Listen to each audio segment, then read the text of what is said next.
ओम शांति। இன்றைய ஸ்வமானி. मैं ईश्वरीय संतान हूँ.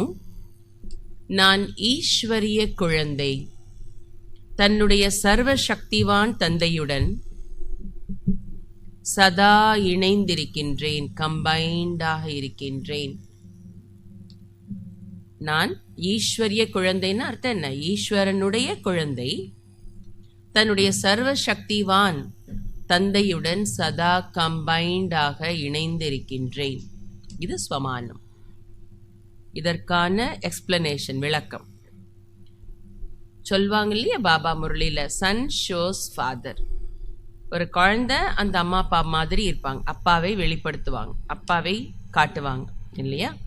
குழந்தைங்க தாய் தந்தை போலவே குழந்தைங்க கிட்ட அம்மா அப்பாட்ட என்ன குவாலிட்டி இருக்குதோ, தோற்றம் இருக்குதோ, அது குழந்தைங்க கிட்ட இருக்கும். பொதுவாக பார்த்தாலே சொல்லுவாங்க, இவங்க அம்மா மாதிரியே பேசுறாங்க, இவங்க அப்பா மாதிரியே நடந்துக்கிறாங்க, இந்த செயல் அப்படி சொல்லுவோம் நாம். அதே போல நாம் எல்லாரும் யாருன்னு சொல்லியிருக்காங்க இன்னைக்கு சோமான்ல பாபா? ஈஸ்வரிய குழந்தை. இப்ப நான் ஈஸ்வரனுடைய குழந்தை அப்படின்னா எனக்குள்ளுக்குள் என்னுடைய தந்தையான பரமாத்மாவினுடைய குணம் மற்றும் சக்திகள் நிறைந்திருக்கின்றன. எப்படி குழந்தைகிட்ட அம்மா அப்பாவினுடைய தோற்றம் குணாதிசயங்கள் தெரியுதோ, இருக்குமோ, அந்த மாதிரி நான் ஈஸ்வரனுடைய குழந்தை. அப்ப நம்ம அப்பா பரமாத்மா அப்பா, அவர்கிட்ட இருக்கிற குணங்கள், அவர்கிட்ட இருக்கிற சக்திகள் எனக்குள்ளேயும் நிறைஞ்சிருக்குது. கொண்டு வரணும்னு இல்லை. பாபா என்ன வார்த்தை சொல்றாங்க? விராஜமான் ஹே, இருக்குது. அம்மா அப்பாவோட டீன் தானே குழந்தைகிட்ட, இந்த டிஎன்ஏ தானே குழந்தைகிட்ட இருக்கும், ஜீன் இல்லையா? அதே போல பாபாட்ட இருக்கிற குணங்கள் சக்திகள் தான் என்கிட்ட இருக்குது. என்னுடைய நடத்தை, என்னுடைய நடை உடை பாவனை, பேச்சு, காரிய விவகாரங்கள் அனைத்திலும் அவருடைய தோற்றம் வெளிப்படுகிறது. பேச்சு நடத்தை எல்லாத்திலையும் பாபாவோட தோற்றம், பாபாவோட குணாதிசயங்கள் வெளிப்படுகின்றன. என்னுடைய அப்பாவுக்கும் என்னை பார்த்து ரொம்ப கர்வமாக இருக்கிறது. இருக்குதா? ஒவ்வொருத்தர் என்னுடைய அப்பாவுக்கு என்ன நினைக்க சொல்றாங்க, நம்மை பார்த்துன்னு சொல்லல, என்னுடைய அப்பாவுக்கு என்னை பார்த்து ரொம்ப கர்வமா இருக்குதா. என்ன கர்வம் இருக்குது எங்க நம்ம அப்பாவுக்கு? நம்மளை பார்த்து என் குழந்தை என்ன மாதிரியே இருக்குதுன்னு கர்வம் இருக்குது. நான் அவருடைய குணங்களை, அவருடைய தோற்றத்தை சாகாரத்தில் கொண்டு வந்து விட்டேன். என்னை பார்த்து அவர் தெரிகிறார் இல்லையா? அதை பார்த்து அவருக்கு ரொம்ப கர்வமா இருக்குதாமா, நம்ம ஒவ்வொருத்தரையும் பார்த்து. இதை நினச்சி நினச்சி நம்ம பெருமைப்படணும், போதையில் இருக்கணும். எங்கள் அப்பாவுக்கு என்னை பார்த்து ரொம்ப கர்வமாக இருக்குது. அப்படி நம்ம நினச்சி நினச்சி என்ன பண்ணணும்? அந்த போதையில் பெருமைப்படணும், அந்த போதையில் இருக்கணும். யோக பயிற்சி, ஃபர்ஸ்ட் பயிற்சி. பாபாவோட ஜீனு நம்மக்கிட்ட இருக்குது, அவருடைய குணங்கள் சக்திகள் நம்மக்கிட்ட இருக்குது. ஆனால் பாபா சொல்கிறாங்க, எப்போ அது வெளிப்படும்? எப்போ வெளிப்படும்? அது நடைமுறையில் வரும்போது. பாபா சொல்றாங்க, எந்த அளவு பாபாவினுடைய லவ்ல லீன் ஆகி இருப்பீங்களோ. லவ்ல லீன் ஆகி இருக்கிறதுனா பாபாவோட அன்பில் அப்படி மூழ்கி இருப்பீங்களோ, அவருடைய நினைவுல லயிச்சு மூழ்கி இருப்பீங்களோ. அன்புல மூழ்கி இருக்கணும், நினைவுல லயிச்சு இருக்கணும். அந்த அளவுதான் நம்முடைய பார்வையில, நம்முடைய விருத்தியில, நம்முடைய கிருத்தியில, கிருத்தினா செயல், திருஷ்டி விருத்தி கிருத்தி. திருஷ்டினா பார்வை, விருத்தினா உள் உணர்வு, கிருத்தினா செயல். திருஷ்டி விருத்தி கிருத்தி, இது மூணுலையும் பாபா தெரிவாங்க, பாபா பிரத்யக்ஷம் ஆகுவாங்க. எப்போ ஆகுவாங்க? நம்ம மூலமா அன்புல மூழ்கி இருக்கணும், நினைவுல லயிச்சு போய் மூழ்கி இருக்கணும். அன்புல மூழ்கும்போது, பாபாவோட அன்புல மூழ்கும் போது இதெல்லாம் வெளிப்படுது. பாபாவோட அன்புல எப்ப மூழ்க முடியும்? மகிமையை நினைக்கும் போது. பாபா அன்புல எப்ப மூழ்க வரும்? ஆத்மா உணர்வில் இருந்தா. சதா பாபா நினைக்கிறது தான் எப்ப முடியும்? பாபா சொல்றாங்க, ஆகையினால் பாபாவோட அன்புல மூழ்கணும் இல்லையா? ஆகையினால் நான் பாபா நமக்கு செய்திருக்கக்கூடிய உபகாரங்கள், நன்மைகளை, அவர் நமக்கு கொடுக்கக்கூடிய அன்பை, அவர் நமக்கு கொடுத்து கொண்டிருக்கக்கூடிய பாலனையை, நமக்கு செய்து கொண்டிருக்கக்கூடிய உதவியை நினைவு செய்து கொண்டே அவருடைய அன்பில் மூழ்க வேண்டும். எப்போ அன்பு வரும்? எப்போ அன்பில் மூழ்குவோம் நாம? ஒருத்தர் நமக்கு என்னென்னலாம் செஞ்சுருக்காங்க நினச்சாலே அன்பு தானாக பொங்கும் இல்லையா? இப்போ பாபா நமக்கு செய்திருக்கிற உபகாரங்கள், அடுத்து அன்பு, பாலனா, உதவி கொடுத்துக்கிட்டே இருக்கிறாங்க பிறந்த நாளிலிருந்து இன்னைக்கு வரைக்கும், இப்போ இந்த நொடி வரைக்கும் இல்லையா? அதை நினச்சிக்கிட்டே இருக்கணும். அதை நினச்சி அவருடைய அன்பில் மூழ்கணும். ரொம்ப அழகாக சொல்கிறாங்க. கமெண்ட் இது ப்ராக்டிஸ் பண்ணணும் நாம. சில நேரம் அந்த அன்பான புள்ளியை, அவர் யாரு? அன்பான புள்ளி, அந்த அன்பான புள்ளியை தன்னுடைய கண்களில் நிறைச்சிக்கோங்க. சில நேரம் இந்த புருவமதி சிம்மாசனத்தில் அவரை உட்கார வச்சுக்கோங்க. சில நேரம் தன்னுடைய உள்ளத்தில் மறைச்சு ஒளிச்சு வச்சுக்கோங்க அவரை. ஏன்னா அவர் யாரு? எனக்கப்பா இல்லையா?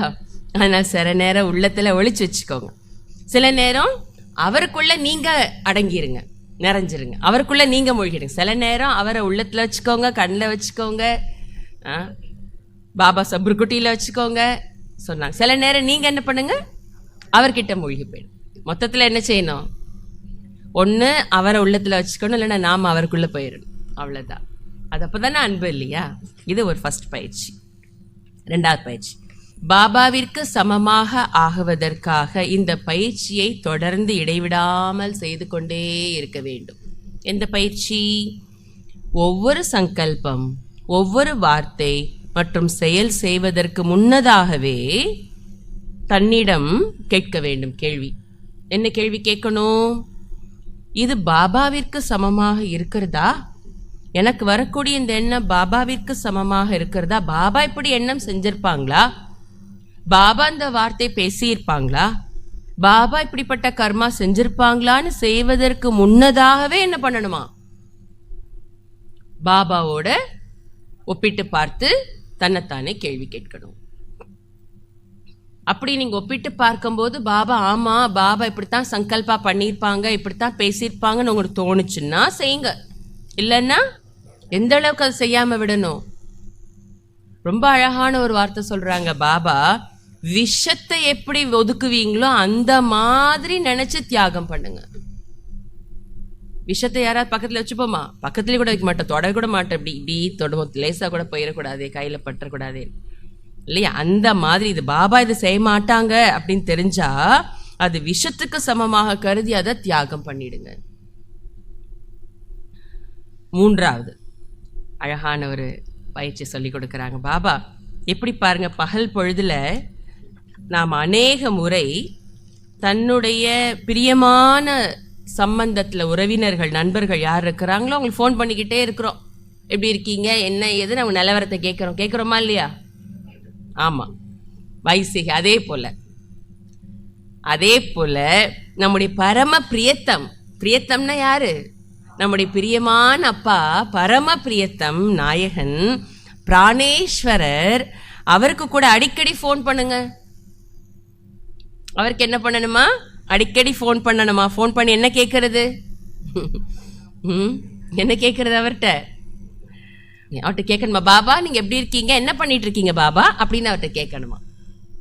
பாபாட்டையும் அடிக்கடி ஃபோன் பண்ணுமா? நமக்கு முதல் உறவு, நிரந்தர உறவு, நிரந்தர சம்பந்தம் யார் மட்டும்தான்? அப்போ அவருக்கு தான் நிறைய ஃபோன் அடிக்கணும் இல்லையா?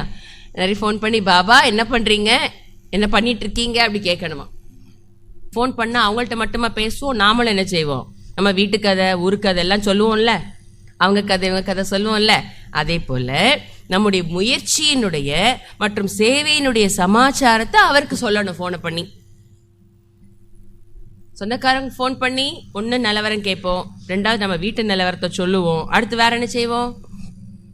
பேசிட்டு வேற என்ன செய்வோம்? அப்புறம் அது லௌகிக்கில் வேற என்ன செய்வோம்? சொந்தக்காரவங்க சஜஷன்ஸ் கேட்போம், அப்புறம் அவங்கள கூப்பிடுவோம், வாங்க என்னைக்காவது வாங்க வீட்டுக்கு வந்துட்டு போங்க அப்படி சொல்லுவோம். உடனே அவங்க என்ன செய்வாங்க? நம்மளை நீங்கள் ஒரு நாள் வாங்க எங்கள் வீட்டுக்கு, 4 நாள் வந்து இருந்துட்டு போங்க சொல்லுவாங்கல்ல, லீவுக்கு வாங்க சொல்லுவோம்ல. அந்த மாதிரி அவருக்கு ஃபோனை பண்ணி அவரை தன்கிட்ட கூப்பிடுங்க. பாபாவுக்கு ஃபோன் பண்ணி என்ன பண்ணணுமா? பாபாவை தன்கிட்ட கூப்பிடுங்க. சில நேரம் நீங்கள் அவர்கிட்ட போயிடுங்க. பாபா நான் வரேன் பாபா அப்படி சொல்லிட்டு அவர்கிட்ட போயிடுங்க. இது எப்போ செய்யணுமா? ஒரு நாளில் ஒவ்வொரு நேரமும் ஒவ்வொன்று. அடுத்த பிராக்டிஸ். நான் ஈஸ்வரிய குழந்தை. என்னுடைய தந்தை சர்வ சக்திவான் சிவபாபா என்னுடைய தலை மீது குடைநிழலாக வீற்றிருக்கின்றார். எங்க இருக்கிறார் சிவபாபா சர்வசக்திவான்? தலை மீது எப்படி வீற்றிருக்கிறார்? குடைநிழலாக வீற்றிருக்கிறார். சர்வசக்திவான் பாபா எங்க இருக்கிறாங்க? தலை மேல. எப்படி இருக்கிறாங்க? குடைநிழலா. குடைநிழலா மேல இருக்கும்போது என்ன ஆகும்? சர்வசக்திவான் பாபா இருக்கும்போது அவரிடமிருந்து சர்வ சக்திகளின் கிரணங்கள் என் மீது விழுந்து கொண்டே இருக்கின்றன, என்னை நோக்கி வந்து கொண்டே இருக்கின்றன. மேல சிவபாபா குடைநிழலா இருக்கிறாங்க. இங்க இருக்கிறதுனால எனக்கு ஃபுல்லா சக்திகள் நிறைஞ்சிட்டே இருக்குது. என் மேல விழுந்து முழு விஸ்வத்துக்கும் அந்த கிரணங்கள் பரவிக்கொண்டே இருக்கின்றன. இது ஒரு பிராக்டிஸ். எத்தனை பிராக்டிஸ் இந்த வாரத்துக்கு பாபா ஹோம்ஒர்க் கொடுத்திருக்காங்க. இதெல்லாம் பிராக்டிஸ் எதற்காக? இந்த பிராக்டிஸ் எல்லாம் எதற்காக? பாபாவை பிரத்யக்ஷம் செய்வதற்காக. தாரணா. இவ்வளவு விஷயம் செய்யணும்னா தாரணா என்ன பண்ணணும்? மனம் மற்றும் வாயில் சதா ஒரு பெயர் தான் வரணும். என்ன பெயர்? பாபா பாபா பாபான்னு வரணும். எப்படி பிரம்மா பாபா மற்றும் தாதியினுடைய மனசுல மற்றும் வாயில சதா ஒரே ஒரு வார்த்தை தான் இருந்தது. என்னன்னா பாபா பாபா பாபா. பிரகாஷ்மணி தாதியை பற்றி ஜானி தாதி தான் புகழ்வாங்க. ஜானி தாதி புகழ்ந்த உடனே அமைதியா, முகத்துல எந்த எக்ஸ்பிரஷன் இருக்காது, நோ ரியாக்ஷன், எதுவுமே இருக்க, கண்ணுலயோ புருவத்திலயோ உதட்டிலயோ எதுவுமே தெரியாது பிரகாஷ்மணி தாதிட்ட. ஜானி தாதி பிரகாஷ்மணி தாதியை பத்தி அவ்வளவு புகழ்வாங்க. அவங்க முடிச்ச உடனே பிரகாஷ்மணி தாதி செய்யற ஒரு செயல் என்னன்னா இப்படிம்பாங்க, கை தூக்குவாங்க. உடனே கை தூக்குவாங்க. ஞாபகம் இருக்குதா? பார்த்தவங்களுக்குலாம் உடனே தூக்கிடுவாங்க. இப்படி எல்லா பாபா செய்யறாரு. இவ்வளவு கூட ஸ்வீகார் பண்ண மாட்டார். பாபா பாபா பாபா. அதே போல நாம கூட நம்முடைய வாழ்க்கையில ஒரு பக்காதாரணையை உருவாக்கிக்கணும். என்னன்னா தூங்கும் போதும் விழிக்கும் போதும் பஸ் அவருடைய நினைவிலே தான் இருக்கணும். அவருடைய நினைவு மட்டும்தான் இருக்கணும். ஒரு நொடி கூட அவர் இல்லாமல் கழியக்கூடாது. இந்த தாரணையை கொண்டு வரணும். சிந்தன். இதற்காக நம்ம என்ன சிந்தனை பண்ணணும்? நமக்கு பாபா மேல அன்பு இருக்குது, பாபா பிரத்யக்ஷப்படுத்தணும்னு கொள்ள ஆசை இருக்குது, எல்லாம் இருக்குது நமக்கு. ஆனாலும் முடியல. அப்போ என்ன சிந்தனை பண்ணணும்? என்கிட்ட பாபாவுக்கு சமமாக ஆக விடாத அளவுக்கு என்ன சன்ஸ்கார் இருக்குது? ஏதோ ஒரு சன்ஸ்கார் என்கிட்ட இருக்கிறது. என்னை பார்த்தா பாபா வெளிப்படுத்த மாட்டேங்குது இல்லையா? அப்ப அது என்ன சன்ஸ்கார் என்னை பாபாவுக்கு சமமா ஆக விடாம எனக்குள்ள தடையா இருக்குது? அதை சிந்தனை பண்ணணும்.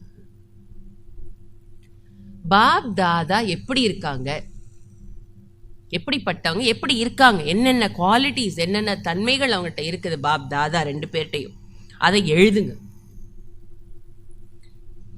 பாபாவுக்கு சமமாக சம்பூர்ணமாக ஆகிறதுக்கு, பாபாவை தன்னுடைய வாழ்க்கை மூலமாக பிரத்யக்ஷம் செய்வதற்கு, பாபாவுக்கு சமமாக சம்பூர்ணமாகிறதுக்கு என்னுடைய வாழ்க்கை மூலமா நான் பாபா பிரத்யக்ஷப்படுத்தணும். அதற்கு என்கிட்ட என்ன யோசனை இருக்குது? நான் என்ன அதுக்கு பிளான் பண்றேன், என்ன அதுக்கு திட்டம் போடுறேன் அப்படின்னு திட்டத்தை என்ன பண்ணணுமா? எழுதணும். இதை பத்திலாம் சிந்தனை பண்ணி எழுதணும். பிரியமான தபஸ்விகளே, சாதகர்களே, ஒரு முறை யாரோ ஒருவர் பாப் தாதா கிட்ட ஒரு கேள்வி கேட்டாங்களாமா. என்ன கேள்வி கேட்டாங்களாமா? பாபா, கீதையின் பகவானும் நீங்க தான், ஸ்ரீகிருஷ்ணர் கிடையாது. இதை எப்படி நிரூபணமாகும்? இது எப்படி நிரூபிக்கிறது? இது எப்படி நிரூபணமாகும் அப்படின்னு கேட்டாங்களாமா. எப்படி நிரூபணம் ஆகும்? கீதையின் பகவான் ஸ்ரீகிருஷ்ணர் அல்ல, சிவபாபான்னு நிரூபிக்கணும். பெரிய டார்கெட் இது இல்லையா? இது எப்படி நிரூபிக்கிறது? பாபா என்ன சொல்றாங்க கேட்போமா? பாபா என்ன சொல்லியிருக்காங்க கேளுங்க. அப்ப பாபா தன்னுடைய பரிச்சயமான புன்னகை பூத்து, பாபா இப்பொழுது வந்த உடனே இப்படி தாதி இப்படி உட்கார்ந்து யோகால இருப்பாங்க.